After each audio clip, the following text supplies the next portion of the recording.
তোর কোনো কথা শুনবো না, আজকে তোকে প্রপোজ করতে হবে। শাহিন, এই শাহিন, তুই আমার ভাই হসনি, আজকের মতো ছেড়ে দে, কালকে প্রপোজ করবোই। তোর কোনো কথা শুনবো না, ওটা স্কুলে অ্যানাউন্স হয়ে গেছে, তুই আজকে প্রপোজ করবি। ওই দা প্রিয়াও তোর লিগে দাঁড়িয়ে আছে, যাবি শাহরুখ খানের মতো প্রপোজ করে দিবি।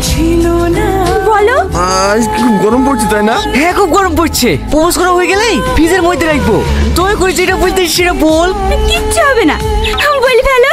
আই লাভ ইউ, আমি তোমাকে ভালোবাসি, এই পৃথিবীতে ভালোবাসার আর কিছু নাই। এত খুশি আমি জীবনে পাইনি। তোমার আব্বাকে কালকেই বলবা আমার বাড়িতে বিয়ের প্রস্তাব নিয়ে যেতে। তোমার বোন মানবে তো? ওর মানে না মানে আমার কিছু যায় আসে না, আমি তোমাকে ভালোবাসি, তোমাকেই বিয়ে করব। হ্যাঁ আমিও। কি রে প্রিয়া, ক্লাস শুরু হয়ে গেছে যে, ক্লাস করবে নি?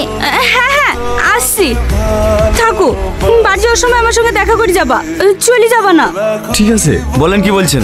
বসো বাপ, কি করবো বলো তো বাপ?